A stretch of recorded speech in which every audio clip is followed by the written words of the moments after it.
今日なんですけれども、ここしばらく房、それから巻物、そちらの実験、そういったことをして遊んでいました。で、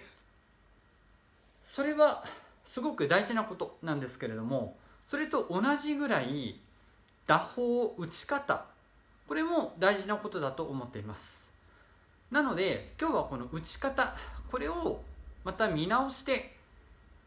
ちょっと短い時間で集中をしてこの打ち方を見直して遊んでみようかなと思います。私の考え方なんですけれども、これは以前もお話しした通り、手裏剣が進歩する、そしてその手裏剣を使えるように、やっぱり打ち方であったり技術、そういったものも進歩させなければいけない。どちらか一方だけではなくて、両方が自分と道具、もちろんこれは手裏剣じゃなくて他のスポーツであればその他のそのスポーツに必要な道具になるんですけれども、道具の進歩と技術の進歩、この2つは同時にイコールであってほしいと思ってます。なので房、巻物、そういったもので遊んでいる反面、こういった打ち方、こういったものもしっかりやらなければいけないと思っています。私自身のチェックポイントなんですけれども、手の動かし方はやはりこの正中線の上下、これがなんだかんだで一番大事かなと私自身は思っています。つまりこうじゃないんですよね。大きくずれたところから、もしかしたらね、こういった投げ方も力が入るのかもしれないけれども、やっぱり正中線なので、できればここもこういう脇が開いてしまうような打ち方ではなくて、できればここは締まって脇はしっかりと、あまり極端に窮屈に締める必要はないんですけれども、これはやっぱりやってほしいなと。あとはこう、私はちょっとこう浮き上がって打つこともあるんですけれども、本来であればあまり浮き上がらずに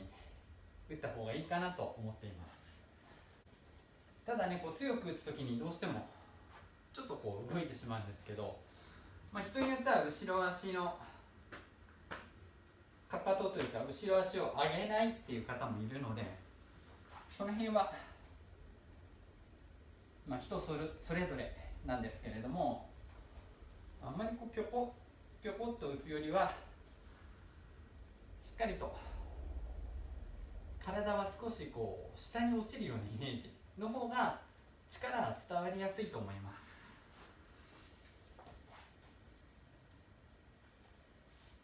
手が脇が開かない、上げて下ろす、上げて下ろす、これがやはり基本だと思ってます。やはりこの上げて下ろす、正中線を上げて下ろす、まっすぐですね、上げて下ろす、上げて下ろす、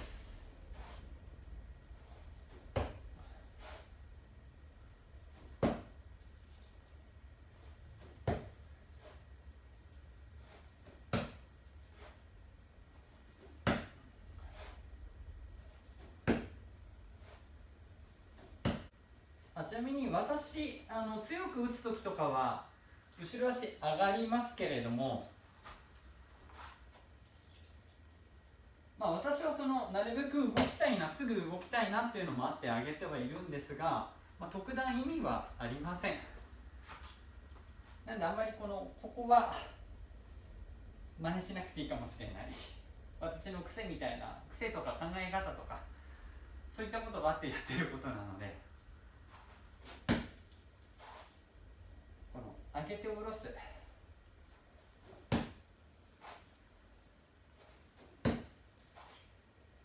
上げて下ろす、上げて下ろす、あららら、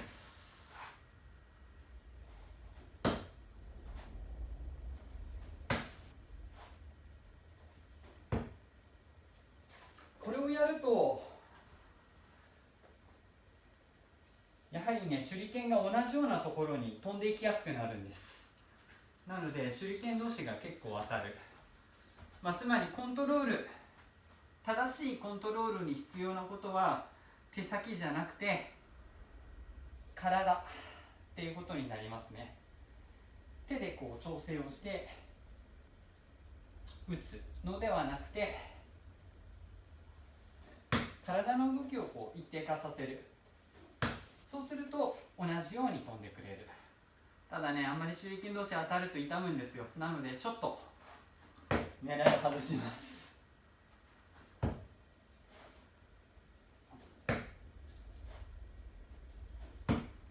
集まっちゃうんですよね、どうしても。前話したけれども、手裏剣は割と同じようなところに行きたがるので結構当たっちゃうんですよね。強く打とうとした時、やっぱり私も多少はこうなります。でもやっぱり多少にしておきたい。できれば体の動きはごくシンプルな方がいいと思ってます。上げて下ろす。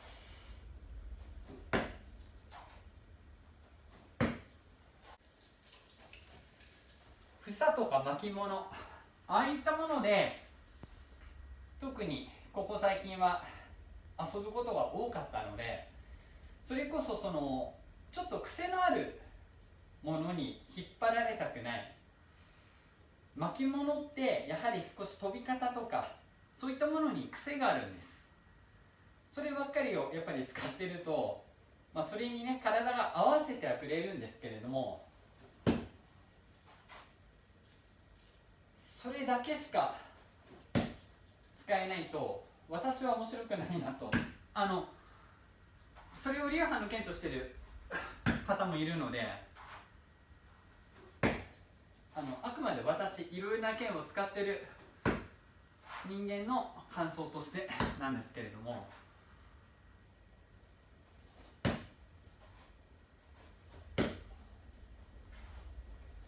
結構まとまりましたね。やっぱりね、話そうと思っても同じようなところに行ってしまう。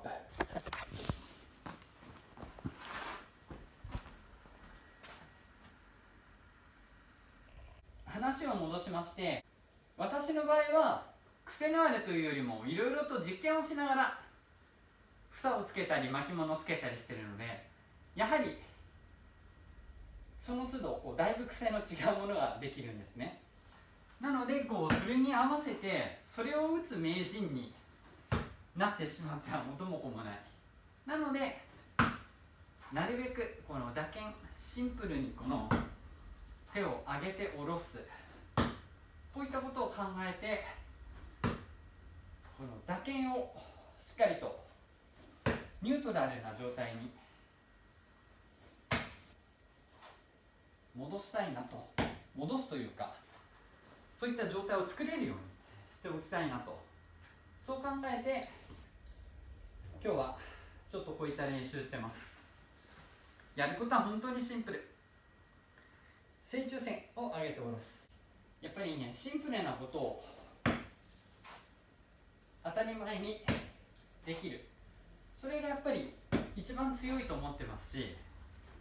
何が実践的かっていうとよくわからないんですけれども、いつでも使えるように、緊張した場面でも、例えば人に見られてても同じようにできるように、体の動きはなるべくシンプルに無駄そぎ落としていきたい。今日はこの手の動き、上げて下ろすだけを考えてます。で、上げて下ろすもできれば動かすのが肩からではなく肩甲骨、そしてできれば背中の中心、肩甲骨、背骨の中心から大きく動くようにしていきたい。そしてそれがさらに慣れればお腹までそれがつながるといいですよね。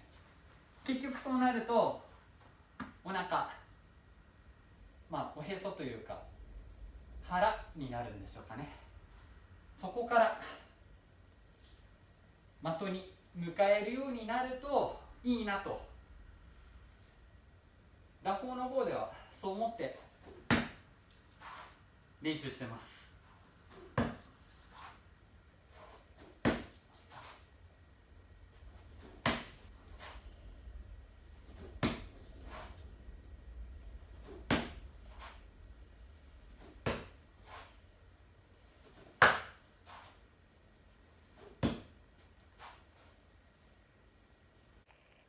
今日は手裏剣の打ち方、打法、これをまた基本というかそういった部分にちょっと立ち返って腕の動きを確認して遊んでみました。先ほどの腕を振るときには肩からではなくて肩甲骨、そしてできればそれが背中の重心を取ってお腹まで、これはあくまで私の考え方です。ちょっとイメージ的な部分が強いので、試してみてなんとなくその考え方合わないなと思った方は無理に取り入れなくてもいいかとは思うんですけれども、あくまで私自身はそう思って肩甲骨、背中の重心、背骨、そしてお腹、なるべくそこに集約させて打剣ができればなと、打法の方はそう思って練習をしています。手裏剣自身いろいろ工夫してると、やっぱりふとこうやって基本に立ち返りたいなと思う瞬間があるので、時々やはりこうやって遊ばせていただくと思います。こんな形でいろいろと遊んでいますので、もし何か興味のあるようなことがありましたら気軽にコメント欄に書き込んでいただければ対応させていただきます。それといつも高評価、グッドボタンを押していただいている方、本当にありがとうございます。今回の動画も面白ければ高評価、グッドボタンを押していただければと思います。よろしくお願いします。では今日の動画は以上です。最後まで見ていただいてありがとうございます。失礼いたします。